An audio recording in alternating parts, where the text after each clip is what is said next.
Hello friends, ಇವತ್ತು ನಾನು explain ಮಾಡ್ತಾ ಇರೋದು ಚಾವರ್ ಅನ್ನೋ ಒಂದು ಮಲಯಾಳಂ ಸಿನಿಮಾನ. ಈ ಸಿನಿಮಾ ಒನ್ಲೈನ್ ಸ್ಟೋರಿ ಏನಂತ ಅಂದ್ರೆ, ಒಂದು ಕೊಲೆ ಮಾಡೋ ಗುಂಪಿದೆ. ಅವರಿಗೆ ತಮ್ಮ ಪೊಲಿಟಿಕಲ್ ಪಾರ್ಟಿ ಹೆಡ್ ಮೂಲಕ ಒಬ್ಬನನ್ನ ಕೊಲೆ ಮಾಡುವಂತೆ ಡೀಲ್ ಬರುತ್ತೆ. ಅದರಂತೆ ಆ ಗುಂಪು ಕೊಲೆ ಮಾಡಬೇಕಾದವನ್ನ ಕೊಲೆ ಮಾಡಿ ಮುಗಿಸುತ್ತೆ. ಇದು ಇವರು ಮೊದಲನೇ ಕೊಲೆ ಅಲ್ಲ. ಇದಕ್ಕೂ ಮುಂಚೆ ಪಾರ್ಟಿಗೋಸ್ಕರ ಅಂತ ತುಂಬಾ ಕೊಲೆಗಳನ್ನ ಮಾಡಿದ್ದಾರೆ.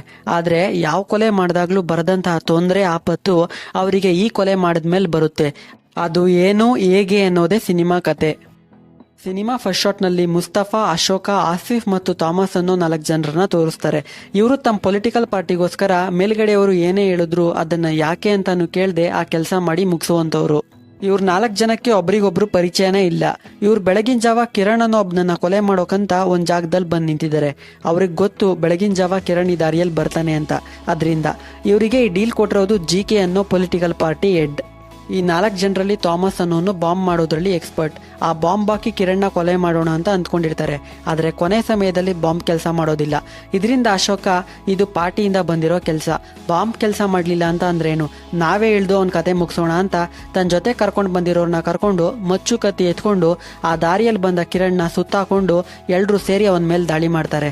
ಕಿರಣ್, ನೀವೆಲ್ಲ ಯಾರು, ನನ್ ಯಾಕೆ ಕೊಲ್ಬೇಕಂತ ಅಂದ್ಕೊಂಡಿದ್ದೀರಾ ಅಂತ ತಾನವರಿಂದ ತಪ್ಪಿಸ್ಕೊಳಕ್ ಪ್ರಯತ್ನ ಪಡ್ತಾನೆ. ಆದ್ರೆ 4 ಜನ ಸುತ್ತಾಕೊಂಡು ಕಿರಣ್ನ ಚುಚ್ಚಿ ಸಾಯಿಸ್ತಾರೆ. ಈ ಜಗಳದಲ್ಲಿ ಅಶೋಕನ ಕಾಲಕ್ಕೆ ದೊಡ್ಡ ಗಾಯ ಆಗುತ್ತೆ. ಅದರಿಂದ ರಕ್ತ ನಿಲ್ದೆ ಹೋಗ್ತಾನೆ ಇದೆ. ಬೆಳಗಿನ ಜಾವ ಆಗಿರೋದ್ರಿಂದ ಯಾವ ಕ್ಲಿನಿಕ್ ಕೂಡ ಓಪನ್ ಇರೋದಿಲ್ಲ. ಸರಿ, ಬೆಳಿಗ್ಗೆ ಗೌರ್ನಮೆಂಟ್ ಹಾಸ್ಪಿಟಲ್ಗೆ ಹೋಗೋಣ ಅಂತ ಒಂದು ಗೋಡೌನ್ ಹತ್ರ ಹೋಗಿ ಹಾಕಿರೋ ಬಟ್ಟೆನ ಬದಲಾಯಿಸ್ಕೊಂಡು ಆ ಬಟ್ಟೆನ ಅಲ್ಲೇ ಹಾಕಿ ಜೀಪ್ನಲ್ಲಿ ಮುಂದೆ ಹೋಗ್ತಾರೆ. ಬೆಳಿಗ್ಗೆ ಆಗುತ್ತೆ. ಗೌರ್ನಮೆಂಟ್ ಹಾಸ್ಪಿಟಲ್ ಹತ್ರ ಬರ್ತಾರೆ. ಅಲ್ಲಿ ಪೊಲೀಸ್ ಇರುತ್ತೆ. ಯಾವುದೋ ಹುಡುಗಿ ಸೂಸೈಡ್ ಮಾಡ್ಕೊಂಡಿದೆ. ಆ ಕೇಸ್ ಮೇಲೆ ಪೊಲೀಸ್ ಅಲ್ಲಿ ಸೇರಿದೆ. ಅದನ್ನ ನೋಡಿ ಮುಸ್ತಫಾ, ಪೊಲೀಸ್ ನಮ್ಮ ವಿಷಯದ ಮೇಲೆ ಇಲ್ಲಿಗೆ ಬಂದಿಲ್ಲ, ಯಾರೋ ತಲೆ ಕೆಡಿಸ್ಕೋಬೇಡಿ, ನಾವಿಲ್ಲಿ ಇರೋದು ಬೇಡ, ನಮಗೆ ಗೊತ್ತಿರೋ ಒಬ್ಬ ಹುಡುಗ ಇದ್ದಾನೆ, ಅವನು ನಿನ್ನ ಗಾಯಕ್ಕೆ ಔಷಧಿ ಹಾಕಿ ಡ್ರೆಸ್ಸಿಂಗ್ ಮಾಡ್ತಾನೆ, ಆಸಿಫ್ ನೀ ಇಲ್ಲಿಂದ ಗಾಡಿ ತೆಗಿ ಅಂತ ಅಲ್ಲಿಂದ ಮುಂದೆ ಹೋಗ್ತಾರೆ. ಈಗ ಅರುಣ್ ಅನ್ನೋ ಒಬ್ಬನನ್ನು ತೋರಿಸ್ತಾರೆ. ಇವನು ಡಾಕ್ಟರ್ಗೆ ಅಂತ ಓದ್ತಾ ಇದ್ದಾನೆ. ಇವನಿಗೀಗ ಮುಸ್ತಫಾ ಕಾಲ್ ಮಾಡಿ, ನನ್ನ ಜೀಪ್ ಕ್ಲೀನರ್ ಕಾಲ್ಗೆ ಜಾಕ್ ಬಿದ್ದು ಏಟಾಗಿದೆ, ಸ್ವಲ್ಪ ಬಂದು ಔಷಧಿ ಹಾಕಿ ಡ್ರೆಸ್ಸಿಂಗ್ ಮಾಡೋಕ್ಕಾಗುತ್ತಾ ಅಂತ ಕೇಳ್ತಾರೆ. ಅರುಣ್ ಅಪ್ಪ ಮತ್ತು ಮುಸ್ತಫಾ ಒಂದೇ ಪೊಲಿಟಿಕಲ್ ಪಾರ್ಟಿಗೆ ಸೇರಿರೋರು. ಅದರಿಂದ ಅರುಣ್ಗೆ ಮುಸ್ತಫಾ ಅವರ ಪರಿಚಯ ಇದೆ. ತನಗೆ ಗೊತ್ತಿರೋರು ಕೇಳ್ಕೊತಾ ಇದ್ದಾರಲ್ಲ ಅಂತ ಸರಿ ನಾನು ಬರ್ತೀನಿ ಅಂತ ಹೇಳ್ತಾನೆ. ಮುಸ್ತಫಾ ಹಾಗೆ ಬರ್ಬೇಕಾದ್ರೆ ಮೆಡಿಸಿನ್ಸ್ನ ಕೂಡ ಜೊತೆಗೆ ತಗೊಂಡ್ ಬಾ ಅಂತಾರೆ. ಅರುಣ್ ಸರಿ ಆಯ್ತು ತಗೊಂಡ್ ಬರ್ತೀನಿ ಅಂತ ತನ್ನ ಫ್ರೆಂಡ್ ಸೂರಜ್ ಮೆಡಿಕಲ್ಗೆ ಹೋಗ್ತಾನೆ. ಮೆಡಿಸಿನ್ಸ್ ತಗೋತಾನೆ. ಮುಸ್ತಫಾ ಅರುಣ್ಗೆ ಪಾಪಿನೇರಿ ಪೆಟ್ರೋಲ್ ಬಂಕ್ ಹತ್ರ ಬರೋಕೆ ಹೇಳಿರ್ತಾನೆ. ಅರುಣ್ ಆಟೋದಲ್ಲಿ ಹೋಗೋಣ ಅಂತ ನೋಡ್ತಾನೆ. ಆದ್ರೆ ಯಾವ ಆಟೋನೂ ಸಿಗೋದಿಲ್ಲ. ಅದನ್ನ ನೋಡಿದ ಅರುಣ್ ಫ್ರೆಂಡ್ ಸೂರಜ್, ಅರುಣ್ ಬಾಯಿಲಿ ತಗೋ ನನ್ನ ಗಾಡಿಕ್ಕಿ, ಯಾರಿಗೋ ಡ್ರೆಸ್ಸಿಂಗ್ ಮಾಡ್ಬೇಕಂತ ಇದೆಯಾ ಅಲ್ವಾ, ನನ್ನ ಗಾಡಿನೇ ತಗೊಂಡೋಗು ಅಂತ ಅಂತಾನೆ. ಅರುಣ್ ಗಾಡಿ ಕೀ ಮತ್ತೆ ಹೆಲ್ಮೆಟ್ನ ಇಸ್ಕೊಂಡು ತನ್ನ ಫೋನ್ನ ಅಲ್ಲೇ ಮೆಡಿಕಲ್ ಸ್ಟೋರ್ನಲ್ಲಿ ಮರೆತಿಟ್ಟು ಗಾಡಿ ತಗೊಂಡು ಬರ್ತಾನೆ. ಅರುಣ್ ಹೋದ್ಮೇಲೆ ಸಾಗರ್ ಅರುಣ್ ಫೋನ್ನ ನೋಡ್ತಾನೆ. ಏನೋ ಅರ್ಜೆಂಟ್ನಲ್ಲಿ ಇಲ್ಲೇ ಮರ್ತೋಗಿದ್ದಾನೆ, ವಾಪಸ್ ಬಂದ್ಮೇಲೆ ಕೊಡೋಣ ಅಂತ ಅಲ್ಲೇ ಇರೋ ಡ್ರಾಯರ್ನಲ್ಲಿ ಇಡ್ತಾನೆ ಅವನ ಫೋನ್ನ. ಈ ಕಡೆ ಕಿರಣ್ ಕೊಲೆಯಾಗಿರೋ ವಿಷಯ ಪೊಲೀಸ್ ಗೊತ್ತಾಗುತ್ತೆ. ಕಿರಣ್ ಬಾಡಿನ ಪೋಸ್ಟ್ ಮಾರ್ಟಮ್ಗೆ ಕಳಿಸ್ತಾರೆ. ಕೊಲೆ ಅಂತ ಕನ್ಫರ್ಮ್ ಆಗಿ ಗೊತ್ತಿರೋದ್ರಿಂದ ತಮ್ಮ ಇನ್ವೆಸ್ಟಿಗೇಷನ್ ಸ್ಟಾರ್ಟ್ ಮಾಡ್ತಾರೆ. ಈ ಕಡೆ ಮುಸ್ತಫಾ ಅರುಣ್ಗೆ ಕಾಲ್ ಮಾಡ್ತಾ ಇದ್ದಾನೆ. ಫೋನ್ ಅರುಣ್ ಹತ್ರ ಇಲ್ಲ, ಮೆಡಿಕಲ್ ಶಾಪ್ನಲ್ಲಿ ಡ್ರಾಯರ್ನಲ್ಲಿದೆ. ಅವನಿಗೆ ನಾನು ಪೆಟ್ರೋಲ್ ಬಂಕ್ ಹತ್ರ ಇರು ಅಂತ ಹೇಳಿದ್ದೆ, ಅಲ್ಲಿ ಇರಬಹುದು ನೋಡೋಣ ಅಂತ ಪೆಟ್ರೋಲ್ ಬಂಕ್ ಕಡೆಗೆ ಬರ್ತಾರೆ. ಅಂದ್ಕೊಂಡಾಗೆ ಅರುಣ್ ಪೆಟ್ರೋಲ್ ಬಂಕ್ ಹತ್ರ ಇರ್ತಾನೆ. ಅರುಣ್ಗೆ ತಾನು ಫೋನ್ನ ಮರೆತು ಬಂದಿರೋ ವಿಷಯ ನೆನಪಾಗುತ್ತೆ. ಈಗ ಹೇಗೆ ಮುಸ್ತಫಾ ಅವರನ್ನ ಕಾಂಟ್ಯಾಕ್ಟ್ ಮಾಡೋದು ಅಂತ ಯೋಚನೆ ಮಾಡಬೇಕಾದ್ರೆ ಮುಸ್ತಫಾ ಅವರೇ ಜೀಪ್ನಲ್ಲಿ ಬರ್ತಾರೆ. ಅರುಣ್ನ ಅಲ್ಲಿಂದ ಕರ್ಕೊಂಡು ಜನಗಳು ಓಡಾಡದೇ ಇರೋ ಒಂದು ಮೈದಾನ ಕರ್ಕೊಂಡು ಬರ್ತಾರೆ. ಅರುಣ್ಗೆ ತಾನು ಔಷಧಿ ಹಾಕಿ ಡ್ರೆಸ್ಸಿಂಗ್ ಮಾಡಬೇಕಾಗಿರೋದು ಅಶೋಕ ಅನ್ನೋನಿಗೆ ಅಂತ ಗೊತ್ತಾಗುತ್ತೆ. ಗಾಯ ತುಂಬಾ ಆಳವಾಗಿದೆ. ಜೀಪ್ ಜಾಕ್ ಬಿದ್ದು ಈ ರೀತಿ ಗಾಯ ಆಗೋಕ್ ಸಾಧ್ಯನೇ ಇಲ್ಲ. ಇದು ಬೇರೆ ಏನೋ, ಅದೇನಂತ ಹೇಳಿ ಅಂತ ಅರುಣ್ ಡ್ರೆಸ್ಸಿಂಗ್ ಮಾಡದೆ ಮುಸ್ತಫಾ ಹತ್ರ ಕೇಳ್ತಾನೆ. ಅದಕ್ಕೆ ಮುಸ್ತಫಾ, ಇದು ನಿನ್ಗೆ ಹೇಳಿದ್ರು ಅರ್ಥ ಆಗಲ್ಲ, ಇದೆಲ್ಲ ನಮ್ಮ ಪಾರ್ಟಿಗೋಸ್ಕರ ಮಾಡಿರೋ ಜಗಳ ಅಷ್ಟೇ, ಅವನಿಗೆ ಡ್ರೆಸ್ಸಿಂಗ್ ಮಾಡು ಅಂತಾರೆ. ಆದ್ರೂ ಅರುಣ್, ಇಲ್ಲ ಮುಸ್ತಫಣ್ಣ, ಗಾಯ ತುಂಬಾ ಆಳವಾಗಿ ಬಿದ್ದಿದೆ, ನೀವು ಹಾಸ್ಪಿಟಲ್ಗೆ ಹೋಗೋದೇ ಒಳ್ಳೇದು, ಇದು ಪೊಲೀಸ್ ಕೇಸ್ ಕೂಡ ಆಗುತ್ತೆ ಅಂತಾನೆ.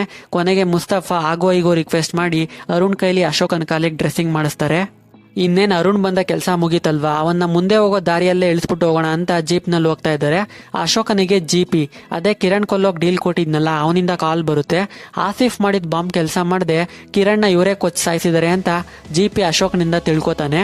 ಸರಿ, ಹೇಗೋ ಕೆಲಸ ಮುಗೀತಲ್ವಾ, ಕಾಲ್ಗೀಗ್ ಪರವಾಗಿಲ್ಲ ತಾನೆ, ನೀವೆಲ್ಲ ಇಲ್ಲಿರ್ಬೇಡಿ, ತಾಯಪ್ಪುಣ ಹೊರಟೋಗಿ, ನಾನು ಹೇಳೋವರೆಗೂ ಅಲ್ಲೇ ಇರಿ. ಹಾಗೆ ಇನ್ನೊಂದು ವಿಷಯ, ನಿನ್ನ ಕಾಲಿಗೆ ಡ್ರೆಸ್ಸಿಂಗ್ ಮಾಡೋಕೆ ಬಂದಿದ್ನಲ್ಲ ಅವನೆಲ್ಲಿ, ಈಗ ಅವನನ್ನು ನಿಮ್ಮ ಜೊತೆನೆ ಕರ್ಕೊಂಡೋಗಿ, ಅವನ್ನೂ ಎಲ್ಲೂ ಇಳಿಸ್ಬೇಡಿ ಅಂತ ಹೇಳ್ತಾರೆ. ಅದಕ್ಕೆ ಅಶೋಕ ಸರಿ ಆಯ್ತು ಅಂತ ಕಾಲ್ ಕಟ್ ಮಾಡಿ ಅರುಣ್ನ ಎಲ್ಲೂ ಇಳಿಯೋಕ್ ಬಿಡದೆ ಮುಂದೆ ನಿನ್ನ ಇಳಿಸ್ತೀನಿ ಅಂತ ಕಡೆಗೂ ತಾಯಪ್ಪುಣಗೆ ತಮ್ಮ ಜೊತೆ ಕರ್ಕೊಂಡು ಬಂದ್ಬಿಡ್ತಾನೆ. ಅರುಣ್ ಮುಸ್ತಫಾ ಹತ್ರ ನನ್ನ ಮನೆಗೆ ಹೋಗ್ಬೇಕು, ನನ್ನ ಯಾಕೆ ನಿಮ್ಮ ಜೊತೆ ಕರ್ಕೊಂಡು ಹೋಗ್ತಾ ಇದ್ದೀರಾ ಅಂತ ಎಷ್ಟೇ ಕೇಳ್ಕೊಂಡ್ರು ಮುಸ್ತಫಾ ನಿಸ್ಸಹಾಯಕನಾಗಿ ನಾಳೆ ನಿನ್ನ ಕಳಿಸ್ತೀವಿ, ಇವತ್ತು ಒಂದಿನ ಇಲ್ಲಿ ಅಡ್ಜಸ್ಟ್ ಮಾಡ್ಕೊ ಅಂತ ಹೇಳ್ತಾನೆ. ಕೊನೆಗೆಲ್ರು ತಾಯಪುಣ ಪ್ಲೇಸ್ನಲ್ಲಿರೋ ಒಂದು ಹಳೆ ಬಂಗ್ಲೆಗೆ ಬರ್ತಾರೆ. ಬಂದ ತಕ್ಷಣ ತಾವು ಕಿರಣ್ ಕೊಲ್ಲೋಕೆ ಅಂತ ಯೂಸ್ ಮಾಡಿದ ಆಯುಧಗಳನ್ನೆಲ್ಲ ಎತ್ಕೊಂಡೋಗಿ ಅಲ್ಲೇ ಇರೋ ಬಾವಿಯೊಳಗೆ ಎಸಿತಾರೆ. ಆ ಆಯುಧಗಳ ಮೇಲಾಗಿರೋ ರಕ್ತ ನೋಡಿ ಅರುಣ್ ಅಲ್ಲೇ ವಾಮಿಟ್ ಮಾಡ್ಕೋತಾನೆ. ಇವ್ರೇನೋ ದೊಡ್ಡದಾಗಿ ತಪ್ಪು ಮಾಡಿದ್ದಾರೆ ಅಂತ ಅರುಣ್ ಆಗ ಅಂದ್ಕೋತಾನೆ. ಮತ್ತೆ ಮುಸ್ತಫಾ ಹತ್ರ ಬಂದು, ಅಣ್ಣ ನಾವ್ ಎಲ್ಲಿಗೆ ಬಂದಿದ್ದೀವಿ, ನಾನು ಹೋಗ್ಬೇಕಾಗಿತ್ತು, ನಾನು ಬರ್ಬೇಕಾದ್ರೆ ನನ್ನ ಫ್ರೆಂಡ್ ಸೂರಜ್ ಬೈಕ್ ನಿಸ್ಕೊಂಡು ಬಂದಿದ್ದೆ, ಈಗ ಆ ಬೈಕ್ ಪೆಟ್ರೋಲ್ ಬಂಕ್ ಹತ್ರನೇ ಇದೆ ಅಂತಾನೆ. ಅದಕ್ಕೆ ಮುಸ್ತಫಾ ಸರಿ ಆಯ್ತು, ಆ ವಿಷಯ ನಾನು ನೋಡ್ಕೋತೀನಿ, ನೀನ್ ಯೋಚನೆ ಮಾಡ್ಬೇಡ, ಬಾ ಒಳಗೆ ಅಂತ ಕರ್ಕೊಂಡು ಹೋಗ್ತಾನೆ. ಹಾಗೆ ಮುಸ್ತಫಾ ತನ್ನ ಲಾರಿ ಕ್ಲೀನರ್ಗೆ ಕಾಲ್ ಮಾಡಿ ಪೆಟ್ರೋಲ್ ಬಂಕ್ ಹತ್ರ ನಮ್ಮ ಹುಡುಗ ಒಬ್ಬ ಬೈಕ್ ಬಿಟ್ಬಿಟ್ಟು ಬಂದಿದ್ದಾನೆ, ಅದನ್ನ ತಗೊಂಡೋಗಿ ನಮ್ಮ ಜಾಗದಲ್ಲಿ ಇಟ್ಟಿರು ಅಂತ ಫೋನ್ ಮಾಡಿ ಹೇಳ್ತಾನೆ. ಎಲ್ರೂ ಬಂಗ್ಲೆ ಒಳಗೆ ಹೋಗ್ತಾರೆ. ಬರ್ಬೇಕಾದ್ರೆ ಒಂದು ಕ್ಯಾರಿಯರ್ನಲ್ಲಿ ಊಟ ತಗೊಂಡ್ ಬಂದಿರ್ತಾರೆ. ಅಲ್ಲೇ ತೋಟದಲ್ಲಿ ಬಾಳೆ ಎಲೆ ಕಟ್ ಮಾಡಿ ತಗೊಂಡ್ ಬಂದು ಎಲ್ರೂ ಊಟ ಕೂಡ ಮಾಡ್ತಾರೆ. ಈ ಕಡೆ ಪೊಲೀಸ್ ಕಿರಣ್ನ ಕೊಂದವರು ಯಾರು ಅಂತ ಇನ್ವೆಸ್ಟಿಗೇಷನ್ ಮಾಡ್ತಾ ಹೋಗ್ತಾರೆ.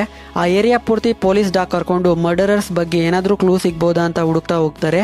ಹಾಗೆ ಹೋಗ್ಬೇಕಾದ್ರೆ ಪೊಲೀಸ್ ಡಾಗ್ಸ್ ಮೂಲಕ ಪೊಲೀಸ್ಗೆ ಮರ್ಡರರ್ಸ್ ಬಟ್ಟೆಗಳು ಸಿಗುತ್ತೆ ಒಂದು ಗೋಡೌನಲ್ಲಿ. ಹಾಗೆ ಪೆಟ್ರೋಲ್ ಬಂಕ್ ನಲ್ಲಿ ನಿಂತಿದ್ದ ಸೂರಜ್ ಬೈಕ್ ಸಿಗುತ್ತೆ.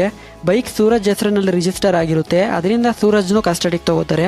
ಈ ಬೈಕ್ ನಿಂದೆ ತಾನೆ, ಆ ಬೈಕ್ ಬಂಕ್ ನಲ್ಲಿ ನಿಂತಿತ್ತು, ಅದನ್ನ ನೀನ್ ಯಾರ ಕೊಟ್ಟಿದ್ದೆ ಹೇಳು, ಇದು ಸಾಮಾನ್ಯವಾದ ಕೇಸ್ ಅಲ್ಲ, ಕಿರಣ್ ಆಪೋಸಿಟ್ ಪಾರ್ಟಿಯವರು ಕೊಲೆ ಮಾಡ್ತಿದ್ದಾರೆ ಅಂತ ನ್ಯೂಸ್ ಓಡಾಡ್ತಾ ಇದೆ, ನಾನೇನಾದ್ರೂ ನಿನ್ ಮೇಲೆ FIR ಹಾಕಿದ್ರೆ ನೀನು ಈ ಕೇಸಿಂದ ಹೊರಗಡೆ ಬರೋಕ್ ಸಾಧ್ಯನೇ ಇಲ್ಲ ಅಂತ ಎದುರಿಸ್ತಾರೆ. ಆದ್ರೂ ಸೂರಜ್ ತಾನು ತನ್ನ ಬೈಕ್ನ ಫ್ರೆಂಡ್ಗೆ ಕೊಟ್ಟಿದ್ದೆ ಅಂತ ಹೇಳೋದಿಲ್ಲ. ಈ ಕಡೆ ಎಲ್ಲರೂ ಊಟ ಮುಗಿಸ್ತಾರೆ. ಅರುಣ್ ಊಟ ಕೂಡ ಮಾಡದೆ ಮನೆ ಮೇಲೆ ಏನಿದೆ ಅಂತ ನೋಡೋಕೆ ಸ್ಟೆಪ್ಸ್ ಹತ್ಕೊಂಡು ಹೋಗ್ತಾನೆ. ಅಶೋಕ ಮುಸ್ತಫಾನ್ ಹತ್ರ ಹುಡುಗ ಹೇಗೆ ಅಂತ ಕೇಳ್ತಾನೆ. ಅದಕ್ಕೆ ಮುಸ್ತಫಾ, ಅರುಣ ತುಂಬಾ ಒಳ್ಳೆ ಹುಡುಗನೇ, ನಮಗೆ ಗೊತ್ತಿರೋನೆ, ಅವ್ರ ಅಪ್ಪನೇ ಮೊದಲು ನಮ್ಮ ಪಾರ್ಟಿಗೆ MLA ಆದವರು, ಅವ್ರ ಅಮ್ಮ ಕೂಡ ನಮ್ಮ ಪಾರ್ಟಿಯಲ್ಲಿ ಒಬ್ರು ಮೆಂಬರ್ ಅಂತಾನೆ. ಎಲ್ರೂ ಊಟ ಮಾಡಿದ್ರಿಂದ ಒಂದ್ ಕಡೆ ಕುತ್ಕೊಂಡು ಕಿರಣ್ನ ಕೊಲೆ ಮಾಡಿದ್ರ ಬಗ್ಗೆ ಮಾತಾಡ್ತಾ ಹೋಗ್ತಾರೆ. ಇವ್ರು ಮಾತಾಡೋದನ್ನ ಮೇಲ್ ನಿಂತ್ಕೊಂಡು ಅರುಣ್ ಕೇಳಿಸ್ಕೊಂಡ್ ಬಿಡ್ತಾನೆ.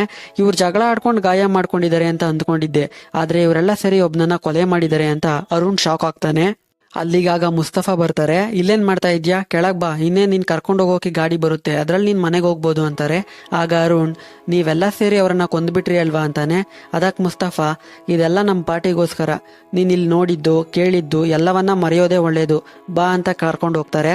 ಸ್ವಲ್ಪ ಸಮಯ ಆದ್ಮೇಲೆ GP ಕಡೆಯಿಂದ ಕಾಲ್ ಬರುತ್ತೆ. ನೀವ್ ಅಲ್ಲಿರ್ಬೇಡಿ, ತಕ್ಷಣ ಹೊರಟ್ಬಿಡಿ, ಕಿರಣ್ನ ಕೊಲೆ ಮಾಡಿರೋದು ನೀವೇ ಅಂತ ಪೊಲೀಸ್ಗೆ ಗೊತ್ತಾಗೋಗಿದೆ, ನಿಮ್ಮನ್ನ ಹುಡುಕೊಂಡು ಪೊಲೀಸ್ ಅಲ್ಲಿಗೆ ಬರ್ತಾ ಇದೆ, ತಕ್ಷಣ ಅಲ್ಲಿಂದ ಹೊರಟ್ಬಿಡಿ ಅಂತ ಅಶೋಕನಿಗೆ ಹೇಳ್ತಾರೆ. ಅಶೋಕ ತಕ್ಷಣ ಎಲ್ಲರನ್ನೂ ಕರ್ಕೊಂಡು ಅಲ್ಲಿಂದ ಹೊರಡೋಕ್ ಮುಂದಾಗ್ತಾನೆ. ಕಿರಣ್ ಕೊಲ್ಲೋಕೆ ಅಂತ ಆಸಿಫ್ ಮಾಡಿದ 3 ಬಾಂಬ್ನಲ್ಲಿ 2 ಬಾಂಬ್ ಇನ್ನೂ ಆಸಿಫ್ ಹತ್ರನೇ ಇದೆ, ಅದನ್ನ ಏನ್ ಮಾಡೋದು ಅಂತ ಅಶೋಕ್ ನನ್ ಕೇಳ್ತಾನೆ. ಆಗ ಅಶೋಕ ಯೋಚನೆ ಮಾಡಿ, ಪೊಲೀಸ್ ಇಲ್ಲಿಗೆ ಬರುತ್ತೆ, ಅದನ್ನ ಇಲ್ಲೆಲ್ಲೂ ಇಡೋಕಾಗಲ್ಲ, ಆ ಬಾಂಬ್ನ ಆ ಬಾವಿಯೊಳಗೆ ಎಸದ್ ಬಾ ಅಂತಾನೆ. ಆಸಿಫ್ ಬಾಂಬ್ನ ಬಾವಿಯೊಳಗೆ ಎಸಿತಾನೆ. ಕಿರಣ್ನ ಕೊಲ್ಲೋಕ್ ಹೋದಾಗ ಕೆಲಸ ಮಾಡದೇ ಇದ್ದ ಬಾಂಬ್ ಬಾವಿಯೊಳಗೆ ಎಸೆದ ತಕ್ಷಣ ಅಚಾನಕ್ ಆಗಿ ಎಕ್ಸ್ಪ್ಲೋಡ್ ಆಗುತ್ತೆ. ಇವ್ರು ಬಂದಾಗ ಬಾವಿಯೊಳಗೆ ಎಸ್ತಿದ್ದ ಕಿರಣ್ ಕೊಲ್ಲೋಕ್ ಬಳಸಿದ್ದ ಆಯುಧಗಳೆಲ್ಲ ಬಾಂಬ್ ಎಕ್ಸ್ಪ್ಲೋಡ್ ಆಗಿ ಹೊರಗೆ ಬಂದ್ಬಿಡ್ತವೆ. ಆ ಸಮಯ ಬಳಸ್ಕೊಂಡು ಅರುಣ್ ಅವರಿಂದ ತಪ್ಪಿಸ್ಕೊಂಡು ಅಲ್ಲಿಂದ ಓಡೋಗ್ತಾನೆ. ಅರುಣ್ ಅಲ್ಲಿಂದ ಓಡೋಗೋದನ್ನ ನೋಡಿ ಮುಸ್ತಫಾ ಮತ್ತು ಆಸಿಫ್ ಅರುಣ್ನ ಇಟ್ಕೊಳ್ಳೋದಕ್ಕೆ ಅಂತ ಅವನಿಂದನೇ ಓಡೋಗ್ತಾರೆ. ಅಶೋಕನಿಗೆ GP ಕಾಲ್ ಮಾಡ್ತಾನೆ. ಏನ್ ಮಾಡಿದ್ರು ನೀವು, ಆ ಬಾಂಬ್ ಯಾಕೆ ಬಾವಿಗೆ ಹಾಕಿದ್ರಿ ಅಂತ ಕೇಳ್ತಾನೆ. ಅಶೋಕ, ಸರ್ ನಾವು ಆ ಬಾಂಬ್ ಬ್ಲಾಸ್ಟ್ ಆಗುತ್ತೆ ಅಂತ ಅಂದ್ಕೊಂಡಿರ್ಲಿಲ್ಲ, ಬ್ಲಾಸ್ಟ್ ಆಗೋಯ್ತು. ಆ ಟೈಮ್ನಲ್ಲಿ ಆ ಡಾಕ್ಟರ್ ಹುಡುಗ ಬೇರೆ ಓಡೋದ, ಅವನನ್ನ ಹುಡುಕೊಂಡು ಮುಸ್ತಫಾ ಆಸಿಫ್ ಹಿಂದೆನೆ ಹೋಗಿದ್ದಾರೆ ಅಂತಾನೆ. ಆಗ GP, ಏನ್ರೋ ಮಾಡ್ತಾ ಇದ್ದೀರಾ ನೀವೆಲ್ಲ ಇದ್ರು ಅವನೇಗ್ ನಿಮ್ದ ತಪ್ಪಿಸ್ಕೊಂಡೋದ, ಅದೆಲ್ಲ ನನಗೆ ಗೊತ್ತಿಲ್ಲ, ಅವನ್ ಎಲ್ಲೇ ಇದ್ರು ಎಲ್ಲೇ ಹೋಗಿದ್ರು ಅವನ್ನ ಹಿಡೀರಿ, ಅಲ್ಲಿ ಜಾಸ್ತಿ ಹೊತ್ತಿರ್ಬೇಡಿ, ತಕ್ಷಣ ಅಲ್ಲಿಂದ ಹೊರಟೋಗಿ ಅಂತಾರೆ. ಅರುಣ್ ಓಡ್ತಾ ಹೋಗಿ ಸುಸ್ತಾಗಿ ಒಂದ್ ಕಡೆ ನಿಲ್ತಾನೆ. ಅಲ್ಲೊಂದ್ ಮನೆ ಇರುತ್ತೆ. ಅಲ್ಲಿಗೆ ಹೋಗಿ ಆ ಮನೆಯವ್ರ ಹತ್ರ ನೀರಿಸ್ಕೊಂಡು ಕುಡಿದು ಅಲ್ಲೇ ಸ್ವಲ್ಪ ಹೊತ್ತು ಕೂತ್ಕೋತಾನೆ. ಅಲ್ಲಿಗೆ ಮುಸ್ತಫಾ ಮತ್ತೆ ಥಾಮಸ್ ಬರ್ತಾರೆ. ಮತ್ತೆ ಅರುಣ್ ಅಲ್ಲಿಂದ ಕರ್ಕೊಂಡು ಜೀಪ್ನಲ್ಲಿ ಹಾಕೊಂಡು ಮುಂದೆ ಸಾಕ್ತಾರೆ. ಈ ಕಡೆ ಪೊಲೀಸ್ ತಾಯಪುಣಾಗ್ ಬರುತ್ತೆ. ಇಲ್ಲಿಯವರೆಗೂ ಅಶೋಕ, ಮುಸ್ತಫಾ ಎಲ್ಲರೂ ಇದ್ದ ಬಂಗ್ಲೆಯನ್ನ ಚೆಕ್ ಮಾಡ್ತಾರೆ. ಬಾವಿ ಹತ್ರ ಕೊಲೆ ಮಾಡಿದ ಆಯುಧಗಳು ಪೊಲೀಸಿಗೆ ಸಿಗುತ್ತೆ. ಅದೇ ಸುಳಿವುಗಳನ್ನ ಇಟ್ಕೊಂಡು ಪೊಲೀಸ್ ಇನ್ವೆಸ್ಟಿಗೇಷನ್ ಮಾಡ್ತಾ ಮುಂದೆ ಹೋಗ್ತಾರೆ. ಈ ಕಡೆ GP ಅಶೋಕನ ಕಾಲ್ ಮಾಡಿ ಆ ಹುಡುಗ ಸಿಕ್ಕಿದ್ನಾ ಅಂತ ಕೇಳ್ತಾನೆ. ಅದಕ್ಕೆ ಅಶೋಕ, ಹೌದು ಸಿಕ್ತಾ ಅಂತ ಹೇಳ್ತಾನೆ. GP, ಹಾಗಾದ್ರೆ ಸರಿ, ನೀವ್ ಇಲ್ಗೇನ್ ಬರೋದ್ ಬೇಕಾಗಿಲ್ಲ, ಆ ಬಾಂಬ್ ಬ್ಲಾಸ್ಟ್ ಆಗಿ ದೊಡ್ಡ ಪ್ರಾಬ್ಲಮ್ ಆಗೋಗಿದೆ, ಪೊಲೀಸ್ಗೆಲ್ಲ ಗೊತ್ತಾಗೋಗಿದೆ, ನೀವು ಡೈರೆಕ್ಟ್ ಆಗಿ ಕಾಲಿಕಾವು ಹೊರಟ್ಬಿಡಿ, 1-2 ದಿನದಲ್ಲಿ ಎಲ್ಲ ಸರಿ ಮಾಡಿ ನಾನೇ ಕಾಲ್ ಮಾಡ್ತೀನಿ, ನೀನೇನಾದ್ರೂ ಹೇಳ್ಬೇಕಂತ ಅಂದ್ರೆ ನನಗೆ ಕಾಲ್ ಮಾಡಬೇಡ, ಮುಕುಂದನ್ನು ಕಾಲ್ ಮಾಡು ಅಂತ ಹೇಳ್ತಾನೆ. ಜೀಪ್ ಡ್ರೈವರ್ ಆಸಿಫ್ ಅಶೋಕನಿಗೆ, ನಾನು ಮನೆಗೆ ಹೋಗ್ಬೇಕು, ನಿಮ್ ಜೊತೆ ಅಲ್ಲಿಗೆ ಬರೋಕ್ಕಾಗಲ್ಲ, ನನ್ನ ಕೆಲಸ ಮುಗೀತಲ್ವಾ, ನಾನು ಮನೆಗೆ ಹೋಗ್ತೀನಿ ಅಂತಾನೆ. ಅದಕ್ಕೆ ಅಶೋಕ, ಸರಿ ಆಯ್ತು, ನಮ್ಮನ್ನ ಎಲ್ಲ ತುಸ್ಕೊಂಡಿದ್ಯೋ ಅಲ್ಲೇ ನಮ್ಮನ್ನ ಇಳಿಸ್ಬಿಡು ಅಂತಾನೆ. ಆಸಿಫ್ ಎಲ್ಲರನ್ನ ಎಲ್ಲ ತುಸ್ಕೊಂಡಿದ್ನೋ ಅಲ್ಲಿಗೆ ಕರ್ಕೊಂಡು ಹೋಗ್ಬಿಟ್ಟು ತನ್ನ ಮನೆ ಕಡೆಗೆ ಸಾಕ್ತಾನೆ. ಅಲ್ಲಿಂದ ಅಶೋಕ, ಮುಸ್ತಫಾ, ಅರುಣ್, ಥಾಮಸ್ ತಮ್ಮ ಜೀಪ್ನಲ್ಲಿ ಕಾಳಿಕಾವಿಗೆ ಹೋಗ್ತಾ ಇದ್ದಾರೆ. ಜಿ.ಪಿ ಹೇಳ್ದಾಗೆ ಅಶೋಕ ಮುಕುಂದನ್ ಕಾಲ್ ಮಾಡ್ತಾನೆ. ಮುಕುಂದನ್, ಓ ನಿಮ್ಮವರೇನ ಕೊಲೆ ಮಾಡಿರೋದು, ಸರಿ ಈಗ ನನ್ಗೆ ಕಾಲ್ ಮಾಡಿದ್ಯಾ? ಜಿ.ಪಿ ಹೇಳ್ತಾನೆ, ನೀನು ಅವನನ್ನ ಕೊಲೆ ಮಾಡಿರೋದು, ಅವನಿಗೆ ಕಾಲ್ ಮಾಡಿ ಏನ್ ಮಾಡ್ಬೇಕಂತ ಕೇಳು ಅಂತ ಮುಕುಂದನ್ ಹೇಳ್ತಾ ಇದ್ದಾನೆ. ಜಿ.ಪಿ ಕಾಲ್ ಮಾಡಿದ್ರೆ ಮುಕುಂದನ್ ಕಾಲ್ ಮಾಡು ಅಂತಾನೆ, ಮುಕುಂದನ್ಗೆ ಕಾಲ್ ಮಾಡಿದ್ರೆ ಜಿ.ಪಿ ಕಾಲ್ ಮಾಡು ಅಂತಾನೆ ಅಂತ ಅಶೋಕ ಕೋಪ ಮಾಡ್ಕೊಂಡು, ನೋಡಿ ಪಾರ್ಟಿಗೋಸ್ಕರ ನಾವೇನೆಲ್ಲ ಮಾಡಿದೀವಿ ಅಂತ ನಿಮಗೆ ಚೆನ್ನಾಗಿ ಗೊತ್ತು. ಪ್ರತಿ ಸಾರಿ ನಾವೀಗೆ ತಾನೇ ಕೆಲಸ ಮಾಡೋದು. ನಾಳೆ ಏನಾದರೂ ಕೋರ್ಟ್ನಲ್ಲಿ ನಮ್ಮ ಬದಲು ಬೇರೆಯವರು ಸರೆಂಡರ್ ಆಗಲಿಲ್ಲ ಅಂತ ಅಂದರೆ ಇಷ್ಟು ದಿನ ನೀವು ಹೇಳಿ ನಾವೆಷ್ಟೊಂದು ಕೊಲೆ ಮಾಡಿದ್ದೀವಲ್ಲ ಅದನ್ನೆಲ್ಲ ಪೊಲೀಸ್ಗೆ ನಾನೇ ಹೇಳ್ಬೇಕಾಗಿ ಬರುತ್ತೆ ಅಂತಾನೆ. ಆ ಮಾತು ಕೇಳಿ ಎದುರ್ಕೊಂಡ ಮುಕುಂದ, ಅಶೋಕ ನೀನೇನು ಟೆನ್ಷನ್ ಆಗಬೇಡ, ನಾನು ಸುಮ್ಮನೆ ತಮಾಷೆಗೆ ಹೇಳಿದ್ದಷ್ಟೇ. ಜಿ.ಪಿ ಹೇಳ್ದಾಗೆ ನೀವು ಈಗ ಕಾಳಿಕಾವು ಹೊರಟೋಗಿ, ಇಲ್ಲಿ ನಾನು ನಿಮ್ಮ ಬದಲು ಸರೆಂಡರ್ ಆಗೋಕೆ ಹುಡುಗರನ್ನ ಹುಡುಕ್ತೀನಿ, ನೀನೇನು ತಲೆ ಕೆಡಿಸ್ಕೋಬೇಡ. ಹಾಗೆ ಜಿ.ಪಿ ಥಾಮಸ್ಗೆ ಮುಂದೆ ಒಂದು ಗಾಡಿ ಅರೇಂಜ್ ಮಾಡಿದ್ದಾನೆ, ಅಲ್ಲಿ ನೀವು ಅವನನ್ನು ಇಳಿಸ್ಬಿಟ್ಟು ಮುಂದೆ ಹೋಗಿ ಅಂತಾನೆ. ಹಾಗೆ ಸ್ವಲ್ಪ ದೂರ ಮುಂದೆ ಹೋದ್ಮೇಲೆ ಥಾಮಸ್ನ ಕರ್ಕೊಂಡು ಹೋಗೋಕೆ ಜಿ.ಪಿ ಕಳಿಸಿರೋ ಗಾಡಿ ಬರುತ್ತೆ. ಅಲ್ಲಿ ಥಾಮಸ್ ಇಳ್ಕೊಂಡು ಆ ಗಾಡಿಯಲ್ಲಿ ಹೋಗ್ತಾನೆ. ಅರುಣ್, ನಾನು ಅವರ ಜೊತೆನೆ ಹೋಗಿ ನಮ್ಮ ದಾರಿಯಲ್ಲಿ ಇಳ್ಕೋತೀನಿ ಅಂದ್ರು ಅಶೋಕ. ಅದು ಥಾಮಸ್ಗೆ ಮಾತ್ರ, ನೀನು ನಾಳೆವರೆಗೂ ವೇಟ್ ಮಾಡು, ಮನೆಗೆ ಹೋಗ್ಬೋದು ಅಂತಾನೆ. ಈ ಕಡೆ ಅರುಣ್ ಅಮ್ಮ ಅರುಣ್ಗೋಸ್ಕರ ರಾತ್ರಿ ಎಲ್ಲ ಕಾದು ಇವನ್ ಎಲ್ಲಿಗೆ ಹೋಗಿರ್ಬೋದು, ಎಲ್ಲಿಗೋದ್ರೂ ಅರುಣ್ ಕಾಲ್ ಮಾಡಿ ಹೇಳ್ತಿದ್ನಲ್ಲ, ನಾನು ಕಾಲ್ ಮಾಡಿದ್ರು ಫೋನ್ ಸ್ವಿಚ್ ಆಫ್ ಅಂತ ಬರ್ತಿದೆ, ಎಲ್ಲಿಗೆ ಹೋಗಿರ್ಬೋದು ಅಂತ ಯೋಚನೆ ಮಾಡಬೇಕಾದ್ರೆ ಸೂರಜ್ ಮೆಡಿಕಲ್ ಸ್ಟೋರ್ನಲ್ಲಿ ಕೆಲಸ ಮಾಡೋ ಹುಡುಗಿಯೊಬ್ಳು ಅರುಣ್ ಫೋನ್ನ ತಗೊಂಡು ಅರುಣ್ ಮನೆಗೆ ಬರ್ತಾಳೆ. ನಿಮ್ಮ ಮಗ ನೆನ್ನೆ ನಮ್ಮ ಅಂಗಡಿಯಲ್ಲೇ ಫೋನ್ ಮರ್ತ್ಬಿಟ್ಟು ಹೊಟ್ಟೋದ, ಫೋನ್ ಚಾರ್ಜ್ ಇಲ್ಲೇ ಸ್ವಿಚ್ ಆಫ್ ಆಗಿ ಹೋಗಿದೆ, ನಾನು ಟೆನ್ಷನ್ನಲ್ಲಿ ಫೋನ್ ನಿಮ್ಮ ಮನೆಗೆ ತಂದು ಕೊಡೋದನ್ನೇ ಮರ್ತ್ಬಿಟ್ಟೆ. ಸೂರಜ್ ಅಣ್ಣನ ಪೊಲೀಸ್ ಅರೆಸ್ಟ್ ಮಾಡ್ಕೊಂಡು ಕರ್ಕೊಂಡು ಹೋಗಿದ್ದಾರೆ, ಏನಕ್ಕೆ ಅಂತ ಗೊತ್ತಿಲ್ಲ ಅಂತಾಳೆ. ಅದನ್ನ ಕೇಳಿ ಅರುಣ್ ಅಮ್ಮನಿಗೆ ಶಾಕ್ ಆಗುತ್ತೆ. ಹೌದಾ, ಯಾಕೆ ಸೂರಜ್ನ ಪೊಲೀಸ್ ಅರೆಸ್ಟ್ ಮಾಡಿದ್ದಾರೆ, ಒಂದ್ಸಾರಿ ಪೊಲೀಸ್ ಸ್ಟೇಷನ್ಗೆ ಹೋಗಿ ನೋಡೋಣ ಅಂತ ಪೊಲೀಸ್ ಸ್ಟೇಷನ್ಗೆ ಬರ್ತಾರೆ. ಅರುಣಮ್ಮ ಪಾರ್ಟಿಯಲ್ಲಿ ಒಬ್ರು ಮೆಂಬರ್, CM MLA ಎಲ್ಲರ ಪರಿಚಯ ಇರೋರು. ಅದರಿಂದ ಅರುಣಮ್ಮ ಪೊಲೀಸ್ ಸ್ಟೇಷನ್ಗೆ ಬರ್ತಾ ಇದ್ದಂತೆ ಪೊಲೀಸ್ ಅವರಿಗೆ ಮರ್ಯಾದೆ ಕೊಡೋಕೆ ಸ್ಟಾರ್ಟ್ ಮಾಡ್ತಾರೆ. ಸೂರಜ್ ಬಗ್ಗೆ ಕೇಳ್ತಾರೆ. ಅವನು ಇಲ್ಲೇ ಕಸ್ಟಡಿಯಲ್ಲಿ ಇದ್ದಾನೆ ಅಂತ ತಿಳ್ಕೊಂಡು ಇನ್ನೂ FIR ಆಗ್ತಾ ಇರೋದ್ರಿಂದ ಈ ಹುಡುಗ ನನಗೆ ಚೆನ್ನಾಗಿ ಗೊತ್ತು, ನೀವು ಅಂದ್ಕೊಂಡಿರೋ ಹಾಗೆ ಈ ಕೊಲೆ ಕೇಸ್ಗೂ ಇವನಿಗೂ ಸಂಬಂಧ ಇರೋಕೆ ಸಾಧ್ಯನೇ ಇಲ್ಲ ಅಂತ ಇಲ್ಲಿಂದ ರಿಲೀಸ್ ಮಾಡಿಸ್ಕೊಂಡು ಕರ್ಕೊಂಡು ಹೋಗ್ತಾರೆ. ಪೊಲೀಸ್ ಮುಸ್ತಫಾ ಲಾರಿ ಕ್ಲೀನರ್ನ ಕರ್ಕೊಂಡು ಬಂದು ವಿಚಾರಣೆ ಮಾಡ್ತಾರೆ. ಮುಸ್ತಫಾ ತನ್ನ ನಂಬರ್ನ ಯೂಸ್ ಮಾಡದೆ ತನ್ನ ಲಾರಿ ಕ್ಲೀನರ್ ಹೆಸರಿನಲ್ಲಿ ಸಿಮ್ ತಗೊಂಡು ಯೂಸ್ ಮಾಡ್ತಾ ಇರ್ತಾನೆ. ಆ ವಿಷಯ ಈಗ ಪೊಲೀಸ್ಗೆ ಲಾರಿ ಕ್ಲೀನರ್ನ ಮೂಲಕ ಗೊತ್ತಾಗುತ್ತೆ. ತಕ್ಷಣ ಪೊಲೀಸ್ ಮುಸ್ತಫಾ ಮನೆಗೆ ಹೋಗಿ ಅವನ ಮನೆಯೆಲ್ಲ ಸರ್ಚ್ ಮಾಡ್ತಾರೆ. ಮುಸ್ತಫಾ ಹೆಂಡತಿ ಮೂಲಕ ಈಗ ಮುಸ್ತಫಾ ಮೈಸೂರಿಗೆ ಹೋಗಿದ್ದಾನೆ ಅಂತ ವಿಷಯ ತಿಳ್ಕೊತಾರೆ. ಸೈಬರ್ ಕ್ರೈಮ್ ಡಿಪಾರ್ಟ್ಮೆಂಟ್ಗೆ ಮುಸ್ತಫಾ ನಂಬರ್ನ ಟ್ರ್ಯಾಕ್ ಮಾಡೋಕೆ ಹೇಳ್ತಾರೆ. ಈಗ ಮುಸ್ತಫನ್ ನಂಬರ್ ತಮಿಳುನಾಡು ಬಾರ್ಡರ್ನಲ್ಲಿದೆ ಅಂತ ತಿಳ್ಕೊಂಡು ಮುಸ್ತಫನ್ನ ಹಿಡಿಯೋಕೆ ಪೊಲೀಸ್ ಫೋರ್ಸ್ ಸಮೇತ ಈಗ ತಮಿಳುನಾಡು ಬಾರ್ಡರ್ಗೆ ಹೋಗ್ತಾ ಇದ್ದಾರೆ. ಈ ಕಡೆ ಜಿ.ಪಿ ಮುಕುಂದನ್ ಇನ್ನೂ ಕೆಲವು ಪಾರ್ಟಿ ಮೇಲ್ಕೈಗಳು, ನಾವು ಅವರ ಬದಲು ಬೇರೆಯವರನ್ನ ಕೋರ್ಟ್ನಲ್ಲಿ ಸರೆಂಡರ್ ಮಾಡಿಸಿದ್ರು ಈ ಕೇಸ್ ಇಲ್ಲಿಗೆ ಮುಗಿಯೋ ರೀತಿ ಕಾಣ್ತಾ ಇಲ್ಲ, ಅದರಿಂದ ನಾವು ಅವರನ್ನೇ ಕೊಂದು ಬಿಡೋದು ಒಳ್ಳೇದು ಅಂತ ಪ್ಲಾನ್ ಮಾಡಿ ಅಶೋಕ ಮುಸ್ತಫಾನ ಕೊಲ್ಲೋಕೆ ಕಾಲಿಕಾವು ಜನಗಳನ್ನ ಕಳಿಸ್ತಾನೆ.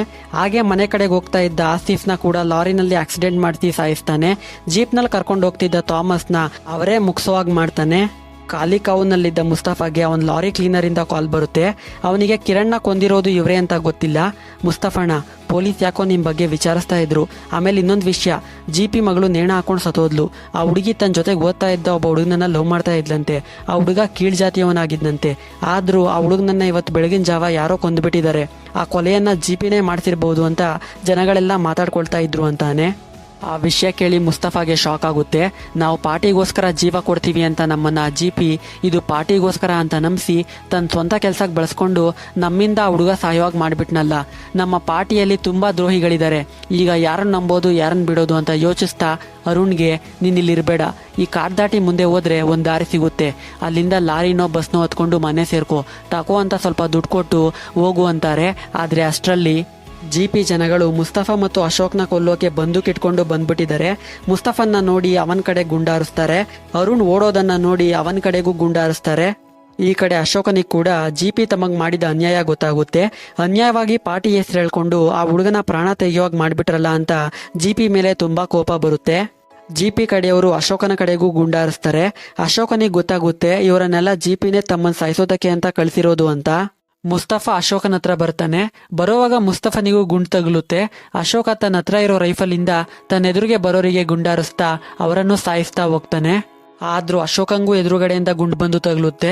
ಆದ್ರೂ ಅಶೋಕ ತಮ್ಮನ್ನ ಸಾಯಿಸೋಕ್ ಬಂದಿರೋ ಎಲ್ಲರನ್ನ ಕೊಂದಾಕ್ತಾನೆ. ಮನೆಗೆ ಹೋಗ್ಬೇಕಾಗಿದ್ದ ಅರುಣ್ ಅಲ್ಲಿಂದ ಹೋಗ್ದೆ ಮುಸ್ತಫಾಗ್ ಏನಾಯ್ತು ಅಂತ ಮನೆ ಒಳಗ್ ಬಂದ್ ನೋಡ್ತಾನೆ. ಬಂದ್ ನೋಡಿದ್ರೆ ಮುಸ್ತಫಾ ಅಶೋಕ ಇಬ್ಬರಿಗೂ ಗುಂಡೇಟ್ ಬಿದ್ದಿದೆ. ಅದನ್ನ ನೋಡಿ ಅರುಣ್ ಬನ್ನಿ ಹಾಸ್ಪಿಟಲ್ಗೆ ಹೋಗೋಣ ಅಂತ ಕರ್ಕೊಂಡು ಹೋಗೋಕ್ ನೋಡ್ತಾನೆ. ಆದ್ರೆ ಅಶೋಕ ಮುಸ್ತಫಾ ಇಬ್ರು ಬರೋದಿಲ್ಲ. ನಾವು ಅನ್ಯಾಯವಾಗಿ ಒಬ್ನನ್ನ ಕೊಂದ್ಬಿಟ್ವಿ, ಅದಕ್ಕೆ ನಮ್ಗೆ ಈ ಶಿಕ್ಷೆ. ತಾಕೋ ಈ ಜೀಪ್ ಕಿ, ನೀನು ಇಲ್ಲಿರ್ಬೇಡ, ಇಲ್ಲಿಂದ ಹೊರಟೋಗು, ಇಲ್ಲಿರ್ಬೇಡ ಹೋಗು ಅಂತ ಮುಸ್ತಫಾ ಅಶೋಕ ಇಬ್ರು ಅರುಣ್ನ ಅಲ್ಲಿಂದ ಫೋರ್ಸ್ ಮಾಡಿ ಕಳಿಸ್ಬಿಡ್ತಾರೆ. ಅರುಣ್ ಅಲ್ಲಿಂದ ಅಳ್ತಾ ಜೀಪ್ನ ಸ್ಟಾರ್ಟ್ ಮಾಡ್ಕೊಂಡು ಮನೆ ಕಡೆಗೆ ಹೋಗ್ತಾನೆ. ಈ ಕಡೆ ಅಶೋಕ ಮತ್ತು ಮುಸ್ತಫಾ ತಾವು ಇಲ್ಲಿಯವರೆಗೂ ಮಾಡಿದ ಕೆಟ್ಟ ಕೆಲಸಗಳನ್ನ ನೆನಪಿಸ್ಕೊಂಡು ತಮ್ಮ ಪ್ರಾಣ ಬಿಟ್ಬಿಡ್ತಾರೆ. ಅಲ್ಲಿಗೆ ಈ ಸಿನಿಮಾ ಎಂಡ್ ಆಗುತ್ತದೆ.